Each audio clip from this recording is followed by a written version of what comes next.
Ladies and gentlemen, welcome to the National Constitution Center. The National Constitution Center, as some of you know, is the only institution in America chartered by Congress to disseminate information about the U.S. Constitution on a nonpartisan basis. Wonderful.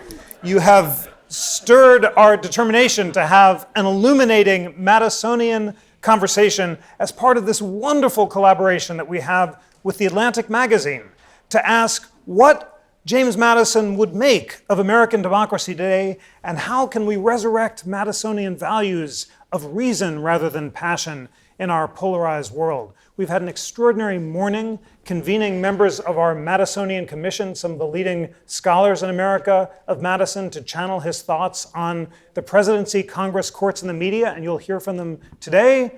We have Senator Chris Coons, who's on the train right now and will be joining us after casting a vote at 7 o'clock. But we're going to begin, friends, with episode 7 of The Goldbergs. And we have our patriarch, Murray, and his wife, Beverly, and their son, Adam, who are all here in Jenkinstown, Pennsylvania. And what was it like growing up Goldberg, Jeff? I mean, in fact, this whole panel was something of a joke. I think 2 of you accepted, and then, Jeff, you suggested, why don't you get all 3? And this is the first time. And I was joking. You were actually joking. Well, we take things seriously at the Constitution Center. This is the first time the Goldbergs have gathered in the tri-state area, and this is the most ideologically diverse gathering of Goldbergs since my aunt's Thanksgiving, I think, as well. But we're absolutely thrilled that you're here. So let's jump right in. And the question on the table is, what would Madison make of American democracy today? And in an essay for The Atlantic that Jeff asked me to write, my thesis was that Madison would be appalled by the fact that we are governed by faction, which he defined as a majority or a minority animated by passion rather than reason, devoted to self-interest rather than the public good. So Jonah, you have written extensively about tribalism. You've written a remarkable book about the death of the Enlightenment ideal of the individual. Do you agree that Madison would be appalled by the tribalism we're living in today, or do you have a different diagnosis of the problem? I think he would. First of all, thank you for having me here. Never have so many Goldbergs gathered outside of an orthodontist convention. And the one of the things I like about this is that it's sort of like that scene in Blazing Saddles where at the town meeting, Howard Johnson's right. I agree with Howard Johnson. They're all named Howard Johnson. The one thing I'm sure of is that Goldberg will be right tonight. I certainly think that Madison would look upon America today and find all sorts of problems. And I generally agree with you that the problem of faction is one. Faction is just a fancy, somewhat antiquarian word for tribalism, right? The neuroscientists call it the coalition instinct. We are hardwired, or we come with wiring that says whenever we can form a group of where we have shared self-interests, we will conspire against other groups to protect our own interests. And that is basically how society was organized for 10,000 years, whether it was guilds, whether it was aristocracies. You had closed societies where rule was personalized for the self-interest of those who had power.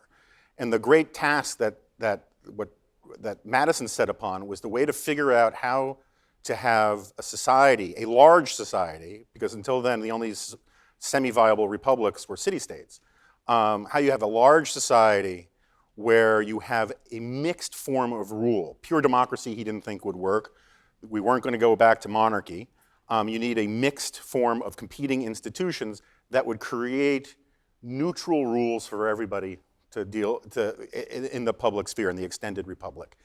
And Adam Smith has this great line on The Wealth of Nations where he says, seldom will two members of the same trade or business or profession meet in a pub or anywhere else where quickly the conversation doesn't turn to a conspiracy against the public good. And what Smith meant by that was exactly what it sounds like. People will try to form monopolies or guilds or self-interested groups, and there's no getting around that because that is human nature. The trick is to keep any one faction, tribe, group, self-interested party from gaining the power of government to impose their will on others. And I think that one of the problems that we have in society is sort of counterintuitive today, is that, first of all, the real problem in some ways is that we are losing the power of these competing institutions. And I don't necessarily just mean in government. First of all, I mean, there's lots of problems in government, but faith and trust in institutions across the board is incredibly down. There's so many fewer institutions that give people a sense of belonging and meaning in life today. And so what is happening is large numbers of people are looking to national politics to fill the holes in their soul or give them a sense of meaning or belonging. And when you do that, you end up having these large national coalitions where the other becomes an abstraction. And we live in this, one of these great ironies is that we live in one of the most partisan moments in American history, maybe more partisan than any moment since the 1850s, but the parties have never been weaker.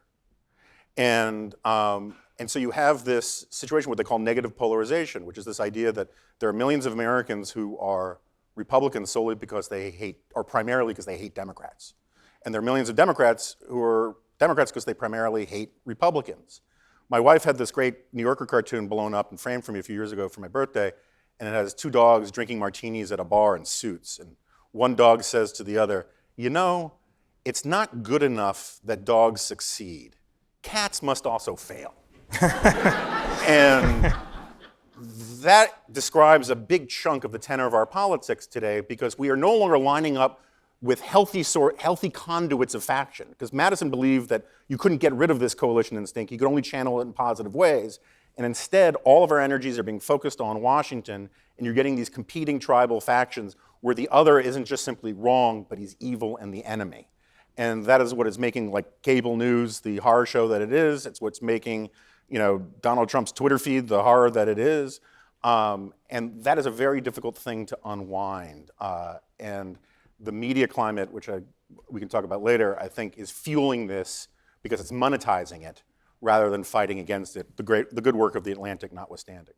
Fascinating. You said many things, and one of the interesting ironies is that parties, which Madison didn't anticipate, as you suggested, once came to serve an aggregating and cooling function, and now that they've declined, the tribes are back. Michelle, in your inaugural column for the New York Times, you said that we are living not in Madison's tyranny of the majority, but tyranny of the minority. And he did indeed define faction as a majority or a minority. You gave the example of the Electoral College. What are other examples of how we are living in a tyranny of the minority, and is that a Madisonian problem? Well, I mean, obviously the Constitution was set up to create a lot of counter-majorian checks, right? It was obviously never meant to be a pure direct democracy. But whether or not the founders, and I don't think the founders ever did, first of all, I mean, the founders didn't really envision kind of a two-party system as we have today, right? They envisioned much more kind of cross-cutting sorts of alliances and, you know, multiple factions. So I don't think that they could have envisioned a system where you have a minority faction that is able to capture every single lever of government and kind of work its will on a hostile majority that has basically no way within the constitutional structure to change that. I mean, no way short, obviously that isn't entirely true. The Democrats just took the House. But if you look at what happened, what I think has happened is that the demography of the United States and the political polarization, the fact that the parties are increasingly divided, you know, not even so much between north and south, but between metros and kind of more rural areas. So the places where the people live, the places where kind of you have concentrations of people, all sort of have somewhat similar politics and are being ruled by the places where there's just a lot fewer people. And so what you have is this situation. So I remember learning, and I don't know if this is true of other people, I remember learning about the Electoral College in school and kind of first being told about the fact that technically a president could not get a majority of the vote, but still become president. But it was always presented as sort of a technical matter that was really sort of an abstraction. It happened, you know, in far off history. It was nothing that we would have to contend with. And now it's happened in 2 out of the last 5 elections. You know, so you have both the growing power of this right-wing kind of ethnically homogenous rural majority that is amplified by the Electoral College, where you have disproportionate power given to these rural voters. Then, of course, you have the Senate. I believe it's by 2040 that 30% of the country is going to have 70% of the seats, and 70% of the country is going to have 30% of the seats. And that would have been maybe less of a problem in another America where that 30% of the country and that 70% of the country weren't kind of tribes in and of themselves, right? Where there was kind of more diversity within the parties. But right now, I feel like I'm looking at a future where 30% of the country that is fundamentally hostile to everything I believe in and value is going to be basically ruling over me and my children for the foreseeable future. Democrats did just capture the House, but to capture the House, they didn't need a majority. They needed something closer to not quite a supermajority, but they needed a pretty substantial majority. And you see these kind of, counter-majoritarian arrangements, they're replicated in the states in terms of how kind of state houses are constituted. And so again, as the cities, as kind of city people and rural people become increasingly hostile to each other, the rule by the rural people over the city people, I think, will become increasingly untenable. And to me, it almost doesn't matter at a certain point, it doesn't matter what the founders would have made of it, because I actually think that at a certain point, if majority rule becomes too instantiated, it renders the system itself illegitimate, right? I mean, it's just like, then it renders the system itself something that needs to be dissolved or replaced. That 30% of the country holding 70% of the seat statistic is very striking, and as we'll hear later from our scholars, including Colleen Sheehan, although Madison is opposed to temporary majorities or minorities ruling, he does hope that over time, durable majorities can rule. And if we have structural systems that make that impossible, that does sound like a Madisonian problem. Jeff, in your extremely generous and eloquent introduction to the riveting Atlantic special issue on the crisis of democracy, you contrast two places, the National Constitution Center here in Philly and Facebook headquarters in Menlo Park, and you say that Facebook is a Madisonian constitutional nightmare because it represents warp speed deliberation and posts based on passion rather than reason that Madison would have abhorred. Disaggregate. Facebook also has a better cafeteria. We just got a Starbucks. Yeah, the post-truth cafeteria. Yes. All carbs. It's fine, right?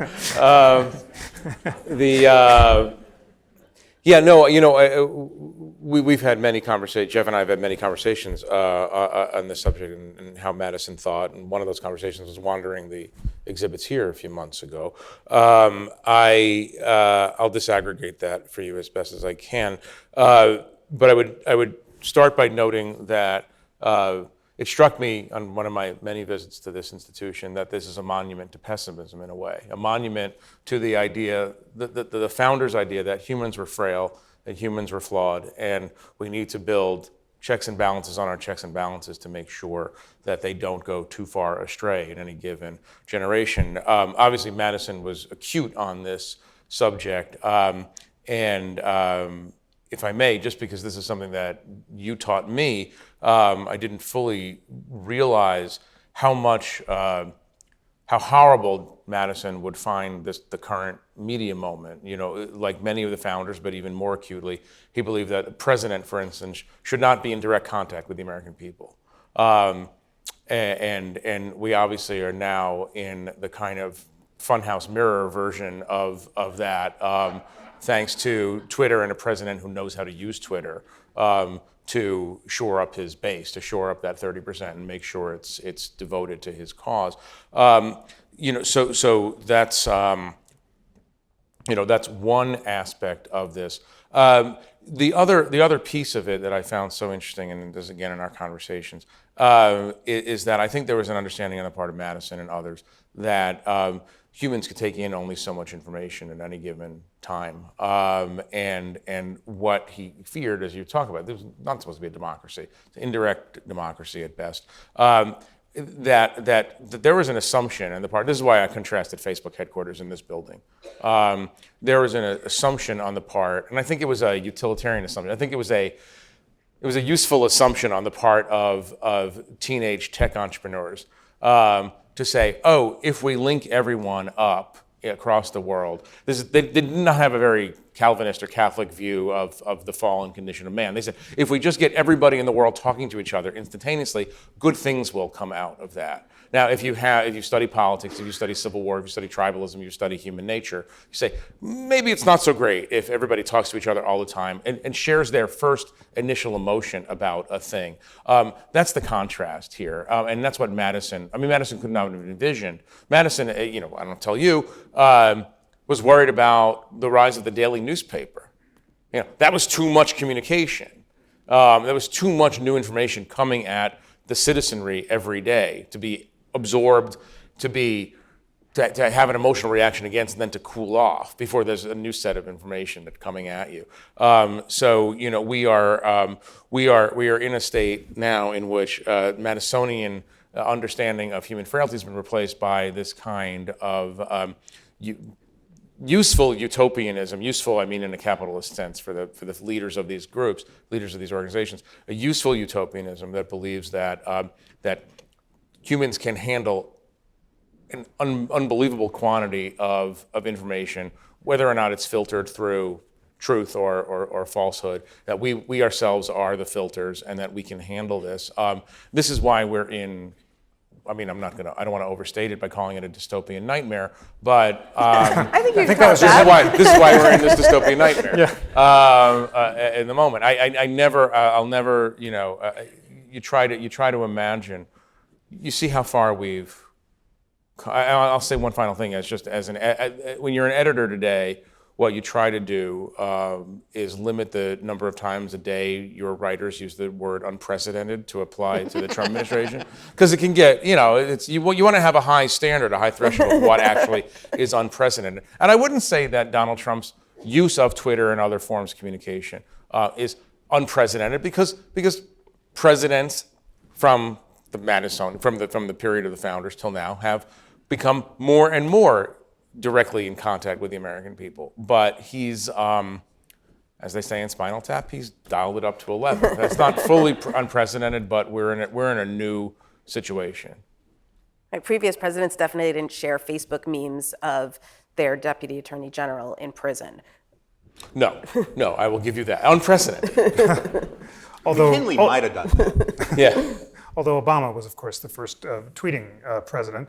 And I was so moved by how moved you were, Jeff, by seeing the original Constitution printed in the Pennsylvania Packet newspaper. The fact that it was printed in a newspaper, but the newspapers traveled slowly.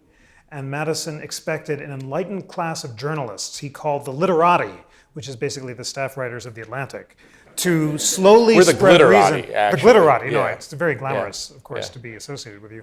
But to slowly spread reason across the land. Jonah, you've written about Twitter mobs and the way that they can crystallize passions in really illiberal ways. And part of the Twitter mob is a loss of deference to elites. The idea of a literati that people would defer to is inconceivable today. So is the internet the cause of these mobs, or is it a symptom of an age that's lost deference to institutions and refuses to accept their authority? I think it's a catalyst. There's this great line in Orwell where he says, a man can feel himself a failure and take to drink and become all the more of a failure because he drinks. The problems that we have existed prior to the advent of Twitter and Facebook, but Twitter and Facebook are making them worse. And I mean, my own pet theory is that the Romantic era never actually ended. Romanticism was born as a rebellion against the Enlightenment, against the cold rationalism of the Enlightenment. And in strict terms, whether it's Rousseau or whoever, it's this argument that you should go with your feelings, that your individual passions trump any argument or reason or marshaling of facts. And that very much describes vast swaths of our culture right now. We tell kids to go with your gut, go with your feelings, that the highest form of authenticity is found when you look inward. And this is what I was alluding to before about our faith and trust in institutions. we don't like gatekeepers of any kind anymore. And we don't like, the sort of standard phrase, you're not the boss of me. And so it's this disintermediation that we see throughout the culture, that we see in our politics. People ask me, why doesn't, National Review, where, I'm a senior editor, why doesn't it do more as, play more of its role as a gatekeeper the way it had in the past? I say, we're manning the gates. The problem is the walls have all crumbled down. It used to be that if Build the wall. Yeah, well, I would like to. Build the wall, Jonah. My Twitter mentions are often like opening up the Ark of the Covenant in Indiana Jones. I mean, it's just face-melting horror. And, but in the old days, if William F. Buckley said that you were too much of a fever swamp guy or too much of an anti-Semite to be in National Review or to be on firing line, there wasn't a lot of places you could go. You could crank out a mimeograph newsletter. Today, you have access to as much media as everybody else, and that makes it very difficult to discipline, to message, to weed out the cranks. And when you have the shrink, where you no longer have big media institutions, like I have plenty of criticisms of the New York Times and the golden age of CBS News and all of that, but at the end of the day, when you have a 70% share of the market, you can force people to read the news that they need to read rather than just the news that they want to read. And now we live in this era where you can people. Robert Putnam has been documenting this for 20 years. People are retreating from civil society, they're retreating from their local communities, and they're going on places like Facebook, where they have their worst instincts and their worst bigotries confirmed and affirmed rather than challenged.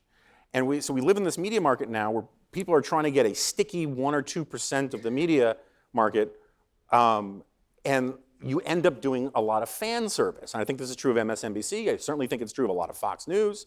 It's certainly true of a lot of websites where people are telling people what they want to hear rather than what they need to hear. Because when you're hearing what you want to hear, you don't think there's a gatekeeper. You don't think there's someone lecturing you. In reality, it's someone spoon-feeding you garbage. But that's sort of the moment that we're in, and so it fuels this constant sense of panic and crisis and this existential threat that the other poses to everybody. There was that really alarming New York Times piece that said that people exposed to alternative points on view on Twitter become more committed to their pre-existing views, not less. So let's think about solutions. Michelle, you wrote a powerful piece saying Facebook should be regulated as a monopoly. Mark Zuckerberg announced about a week ago that Facebook is proposing to create a new Supreme Court for Facebook, where I guess the literati will be chosen to review their hate speech decisions and make independent choices. Is that the solution? Break Facebook up and farm its content decisions out to the enlightened, or do you have other solutions in mind? I don't know if there are. I mean, I don't know if there are solutions. I mean, I think one solution, somebody should just hack Twitter and bring it down. Period. Erase it from the face of the earth. But and I think part of the problem, it's not. You talked about how you just mentioned that study about how people exposed to alternative views on Facebook on Twitter become more set in their preconceptions. And I think part of that is just because Twitter itself is so extremely toxic that you're exposed to other views in their most kind of trollish state, right? So I think that there is a growing belief, on the left at least, that to engage in kind of discussion with the right is to be sort of Lucy with the football, right? Nobody is trying to engage you in good faith. No, it's not even that they're saying things that you don't believe. It's that they're saying things that probably they don't even believe, right? That it's all just about sort of creating false equivalencies, derailing you. And that that there's no more that you can no more kind of engage in a useful dialogue with, say, a Fox News pundit than you could with a creationist, a Holocaust denier, an anti-vaxxer, right? That it actually ends up just making you dumber and sending you down rabbit holes of nonsense. And so I think the more we're trying at the New York Times. I have a podcast with my conservative colleague Ross Douthat. We try to kind of find places where we can where we can talk. And, I think that, we like each other. We have like a collegial relationship. I still find that we often have, and I read probably more conservative media than most left-wing journalists, and I still often find that he'll make arguments that there's like an entire factual body of information that I kind of I don't even know how to evaluate it because I never even knew about it. Like we're often not operating from kind of any similar premises. And so I think part of the problem is a problem of just trust, right? You're not going to, you're not going to be kind of you're not going to be expose yourself to a interlocutor. You're not going to expose yourself to an alternative body of information if you don't believe that there's kind of good faith behind it. If you think that the person behind it is just kind of fundamentally trying to deceive you. And here I think there is really a difference. I know people like to draw equivalency between MSNBC and Fox News. I mean, full disclosure, I'm an MSNBC contributor, but I also know I've never in my life had somebody say something, had a liberal on MSNBC say something when the cameras are on and then say something else when they're off. I have had that experience being on TV shows with conservatives who will sort of talk very contemptuously about Trump and then defend him the second the commercial break is over. And you don't need to listen to somebody like that. Arguing with them is just sort of play acting. It's just kabuki theater. So I think the difference between MSNBC and Fox is that MSNBC, the people who work at MSNBC, they're certainly frustrated that they can't cover certain issues. Like, my friend Chris Hayes will talk about frustration that he can't do more coverage of immigration, that he can't do more coverage of climate change. But the stuff he covers, he does genuinely believe that he is giving you the most accurate picture of the world as kind of he sees it. Whereas, so I don't think there's any equivalency to, say, Fox News, which is trying to convince you that Seth Rich was murdered because he was the one who gave the hacked DNC emails to Julian Assange and that it really had nothing to do with the Russians. I can't imagine anything on MSNBC equivalent to this recent scandal where it turned out that that Fox News was working hand in hand with Scott Pruitt to kind of let him pre-review scripts and let him pre-review segments and kind of, MSNBC was never state TV for the Obama administration in the way that Fox News is state TV for the Trump administration. And so I don't see, again, I feel like as long as, I've said this in my column before, that I think, we used to believe that politics was a battle of ideas, right? And that if you wanted to kind of meaningfully engage in politics, you sort of had to be somewhat conversant with the opposing body of ideas, right? I mean, if you had to kind of understand the thinking behind neoconservatism, even if you wanted to oppose it, just to be able to kind of speak meaningfully about current affairs. And now I think that what's changed is that the people who believe in ideas are a side in politics, and then there's another side that sees ideas in purely instrumental terms and sees its loyalties in kind of purely ethnic terms, and is not really interested in argument except as a tool of kind of confusion and mass epistemological derangement. I don't know what to do about that. I mean, I know that that social media allows it and makes it worse not just here but all over the world, and needs to take more responsibility for that. I mean, it should certainly be taking more responsibility for spreading genocidal propaganda in countries where you can kind of draw a direct line between people spreading kind of terrible rumors about outgroups on Facebook and then massacres happening. And so, but the problem to me is that what is the organization or the institution that has enough kind of broad legitimacy to step in and do it in place of the algorithms? I don't know what it is. Yeah, you want a response from the anti-Trump right? Is the post-fact society a purely creature of the right, or is it an equal opportunity problem? I certainly don't believe that MSNBC and Fox are equivalent. And I don't believe that necessarily as a defense of Fox or as a defense of MSNBC. They are organized differently. I've been a Fox News contributor for 10 years. I doubt I'll be there for an 11th. And in part because the people that you're talking about, I am not aware of any news show that peddled any of the Seth Rich stuff. That was purely Sean Hannity, who is... There are two Foxes. I mean, There it's important to note. But this is an important point. The opinion side of Fox, I will not defend. Fox and Friends is basically the president's daily brief. The things that Sean Hannity has done with his show, I will not defend.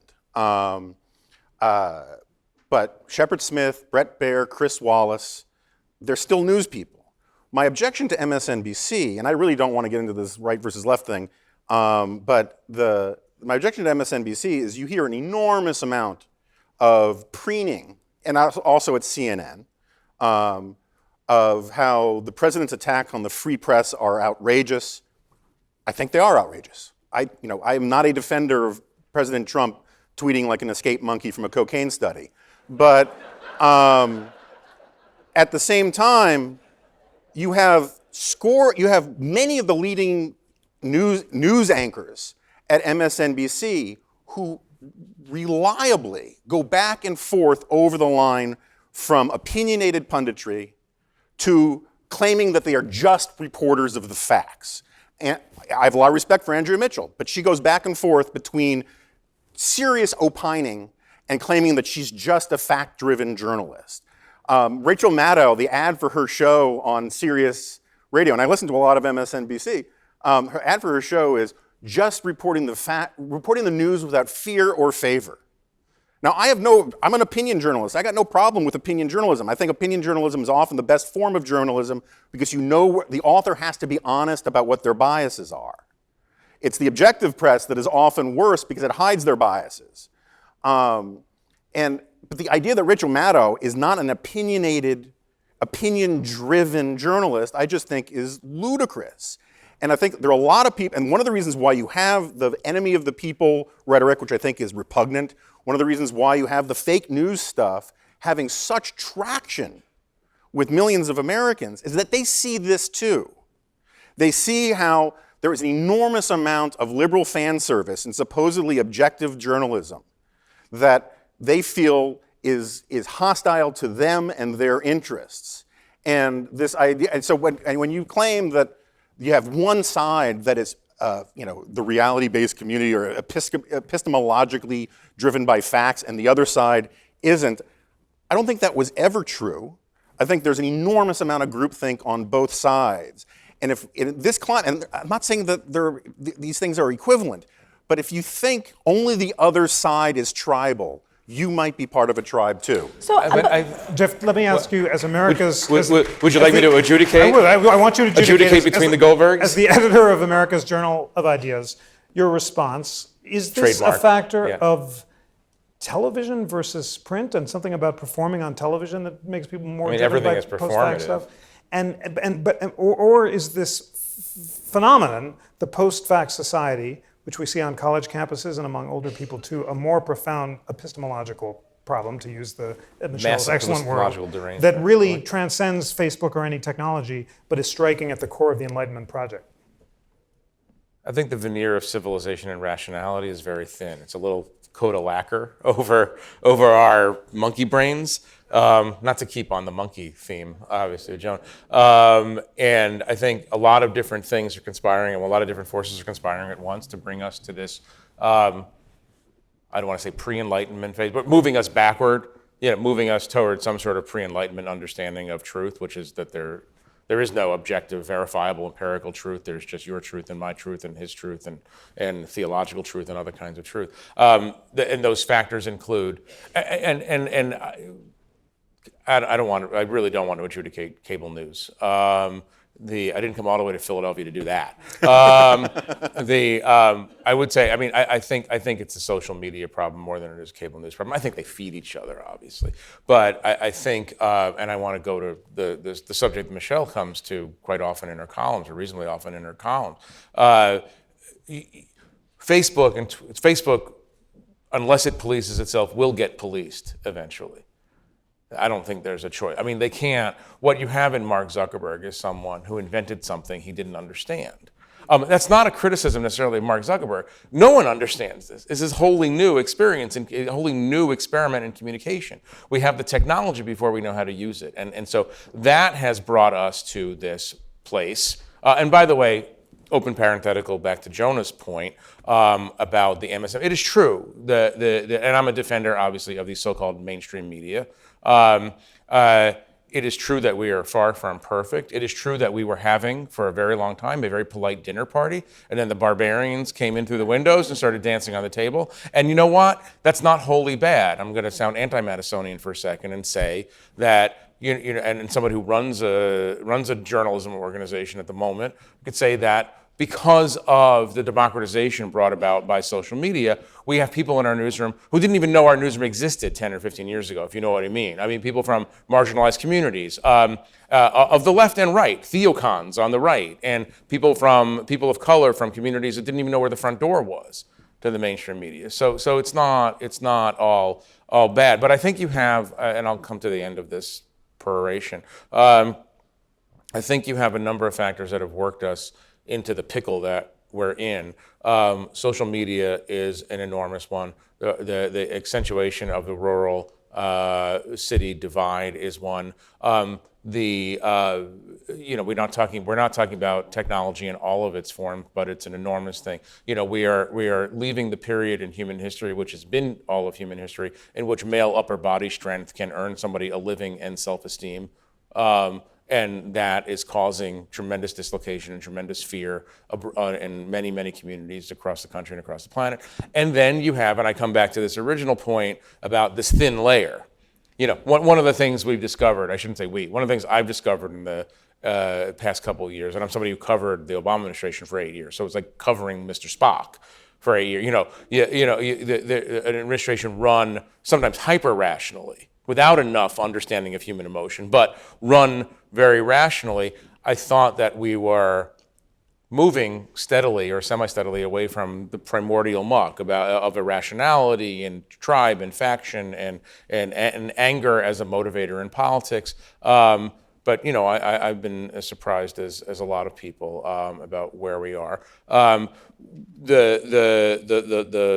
layer of civilization is thin, and all you need is a reality television star who's charismatic and who has a predator's understanding for weakness and a grifter's understanding of the needs and weaknesses of his enemies and of his putative friends, to take a hammer to a lot of our institutions and a lot of our norms. And social media has made this possible. Yes, the cable wars have made this possible. The lack of civic education, here I'm going to plug your center, obviously. The lack of understanding of what these documents that you talk about in this building even mean. A million different things have happened, and so we have a perfect storm right now. Can I say something about this building? I mean, you were talking about how this building is like a monument to pessimism. I've often said that I wish that... Or realism. I shouldn't be so negative. Yeah. But I've often said that I wish that some of these technology behemoths had like a chief pessimism officer, like somebody whose job it was to actually think about... Like if one of Mark Zuckerberg's roommates was a pessimist, are you sure this is a good idea? Like when you talk to people, especially about what the next generation of these things are. I mean, the next generation is both a lot of the content moderation being done by artificial intelligence. The next generation of fake news is not going to be fake news stories. It's going to be fake news video. Right. And you see the people inventing this stuff and just kind of assuming that it's self-correcting. That further ways of technology of innovation are going to kind of make it work, and that whole But do you agree that they're going to be policed, or they will police themselves, or maybe we shouldn't even assume that that's a possibility? Oh, I mean, I hope that they'll be policed. I don't think that they will police themselves, just because when they police themselves, it means, working against their own market dominance, yes, right? I agree with that, but I just want to make a Madisonian point about this. Please. I actually thought that your suggestion about just hacking Twitter and destroying it from within makes more sense than some of the police it stuff, right? Or maybe nuke it from orbit, because it's the only way to be sure. The if you read the Marxist historian Gabriel Kolko, right, there is a very long history going back to AT&T and U.S. Steel of making this Adam Smith point about factions begging for regulation so that then they can lock in their monopoly status. And then when the state starts to regulate you, you also get to start regulating the state. And I agree with you entirely about the future of this technology. It's very scary. You just have to look at China to realize that the once sort of conventional wisdom that technology is always on the side of individual liberty and freedom was never true. It was never foreordained. Technology can be on the side of tyrants or it can be on the side of liberty. It depends on the context, and you have to be careful about it. But regulatory capture is a real concern of mine. And when you saw Zuckerberg testify in Congress this year, he basically invited regulation. And it's not because he wants to lose profit. It's that historically there's a long history of this, of big monopolistic corporations inviting regulation to create a barrier to entry that makes it difficult for any other competing institution to rise up against it. And again, I do think we have to probably, in the long run, do something about it. Zuckerberg would be very happy to have, okay, we'll just have 80% of the internet. That's fine. Lock us in. We'll have the ministry of Facebook that locks in guaranteed profits or whatnot. I mean, I actually think he wants regulation. He's inviting regulation, not so much because he thinks it's going to protect him against a new upstart, but just because he thinks that regulation that he seems to be cooperating with is going to be more amenable to him than, President Alexandria Ocasio Cortes nationalizing Facebook. Or and nationalizing Facebook. Has that happened since we started? That's amazing. But nationalizing Facebook would be a terrible thing, right? I mean, wait, can I just add a possibly amusing coda to the Twitter conversation? The best idea for Twitter that I've heard came from somebody inside Twitter who I can't name, who said that it's understood inside the company that they can't ban the President of the United States from Twitter. That's not feasible. But what they can do is ban everyone else from Twitter. and just let him tweet. And nobody else can go on. It's not a great market play, by the way. So in the election of 1912, there were three positions on antitrust. The nationalist Theodore Roosevelt wanted to create a Bureau of Corporations to regulate the Morgan Bank. The Jeffersonian Louis Brandeis and Woodrow Wilson wanted to break up the bank so they could be regulated by the states. And the constitutionalist William Howard Taft wanted vigorous antitrust prosecutions. Neither of those is a plausible possibility now because of the paralysis in Congress that you, Jonah, have memorably called the transformation of Congress into a parliament of pundits. Right. Talk about the way that the greatest representative body has deteriorated into a group of tribalist lone actors, and that is making any kind of regulation impossible. Yeah, so if you haven't watched it, Ben Sass's opening statement during the Kavanaugh hearings, wherever you come down on Kavanaugh, that's a different issue, right? This was before the Troubles. He makes this profound and important point about how Congress is supposed to be where politics happens. It's supposed to be where people bring their issues, representatives from their districts or from their states, bring the issues that concern the American people, and they hammer them out, and they hash them out. And for a century now, Congress has outsourced so much of its functions to the executive branch or the administrative state or to the courts. Madison, this is what would shock, I think, Madison perhaps the most. All the founding fathers just assumed that the Congress, which is the supreme branch of government, this co-equal branches garbage is not true, right? Congress has the power to declare laws, has the power to levy taxes, which the founding fathers cared a bit about. You might remember that. They write the laws. They create all the courts except for the Supreme Court, at least at the federal level, right? They have all the trade authority, which they've given to the executive branch. And they should claw back. And so what has happened is that we don't do politics where it's supposed to happen. And so it's happening in other places. And it doesn't get the transparency, it doesn't have the oversight. People feel as if, whether you're on the left or the right, that the people they're voting into Congress, they may say wonderful things on cable television or on Twitter, but they're not actually getting the laws done that they want done. And this is a huge problem, and it is kindling for populism. And so instead what you get is you get a lot of people who, because they can't actually affect a lot of change, would rather get a hit on Morning Joe or Fox and Friends or whatever it is, because that's what gets them elected. That's what keeps them from having a primary challenger. Ben Sass, who I'm friends with, he tells me the story that when he first came into the Senate, he went and did a lot of these interviews with members of the Obama administration, and he just asked, what's the thing you find most shocking?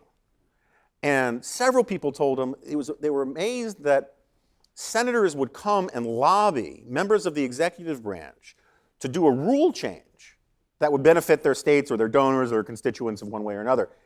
And they would ask these members of the executive, these bureaucrats in the West Wing would say, hey, look, this is like a 70% issue in your district or your state. Why don't you write a law? You have that power. And they would say, well, that's the thing. I'll get credit with the people who want this if I convince you to do this, but I won't get blame from the people who don't want it. And I remember Cory Gardner, who I kind of like, when Jeff Sessions did something about weed, they changed the rules that the Obama administration had done about pot legalization or something, or prosecution. Cory Gardner set his hair on fire, screaming, this is not what I was promised by the executive branch. This is not what the White House told me they were going to do. As if Cory Gardner has no power to write this thing called a law. And so you get this parliament to pundits effect where everyone wants to express their outrage, but no one wants to be held accountable. No one wants tough votes. The Atlantic had a great piece by Representative Mike Gallagher about really nerdy institutional reform that would put power back in committees where you could actually argue about the nitty-gritty of this stuff. Instead, it's not all, but it's largely performative. And the idea that a branch of government would not be the jealous guardian of its own prerogatives and powers is not something that the founders foresaw. Michelle, is that a point that you can agree on and the left and the right can embrace, that Congress has abdicated its constitutional authority to the president? President Obama ruled by executive order and Congress did nothing. Now President Trump is doing the same thing. And both parties in Congress should rise up and check an imperial presidency? Yeah, absolutely. I think that my suspicion is that where we would disagree is about why that is so, right? I think it has a lot to do with money in politics, right? I feel like that has a lot to do with kind of why members of Congress have become a lot less responsive to their constituents, right? Because they're responsive to other people. They have to. When I've asked members of Congress, what is especially now there's all these new people, right? All these new people have just been elected. And I've asked some of them, what surprised you most about this process? And the answer has usually been the amount of time you have to spend fundraising, right? The amount of time you're spending on the phone asking people for money. And so just that, because that is the thing that dominates your everyday reality as a legislature, there's just less time for legislating. And when you are legislating, you're always thinking about, kind of pleasing your donors in the back of your mind. And then I think the other reason that it's so hard to actually do anything goes back to this tyranny of the minority, right? There's a lot of legislation that you could easily get, that has majority support, but both because of the increasing use of filibuster and also just because of the fact that you have the kind of small state power in the Senate, there's just like a lot of common sense, what seems to me common sense legislation that certainly would address some of the multifarious problems that we're talking about, but just can't get done, right? It's hard. It was sort of amazing today that there was a bipartisan vote for the resolution to end U.S. involvement in the war in Yemen. I can't think of the last time there was a bipartisan vote on a somewhat contentious issue. It never happens anymore. Our theme tonight is Madison and time, and we're almost out of it for this magnificent panel of Goldberg. So the last word is to you, Jeff. Why don't you leave us on a peppy note? And you've heard the arguments. If you had to identify a single Madisonian solution to resurrect reason rather than passion, other than shutting down Facebook, yeah. I might fail you on that, except to say that so much is contingent on the quality of leadership. There's this idea of kakistocracy that every so often a country finds itself being ruled by the worst among the populace. I don't want to go that far right now, but only because I'm trying to be reasonable and restrained, right? The whole system is designed to keep people, serious-minded people, deliberative people, people who don't want to be pundits, whose highest aspiration is not to be pundits. There's the whole set of reasons, and the fundraising and all the rest that keep really good people, and the scandal-oriented culture, that the destructive part of politics. Millions of reasons why bad people rise in politics and good people don't bother entering. I'm not going to be particularly peppy. I'm going to, one of the themes here is, and this is a core Madisonian observation, I think. Right now, we suffer from too much bad information being delivered too quickly and too universally by people who are just not on the level. I tend to think that, we're in the Model T phase of social media, and we're working our way through some problems. You remember for years, auto manufacturers, 100 years ago, the seatbelt technology was there fairly early, but they did not want to install seatbelts because they thought that installing seatbelts would tell the consumer that this product is dangerous. Now we don't understand that mentality. Of course, it's dangerous. Let's make it less dangerous.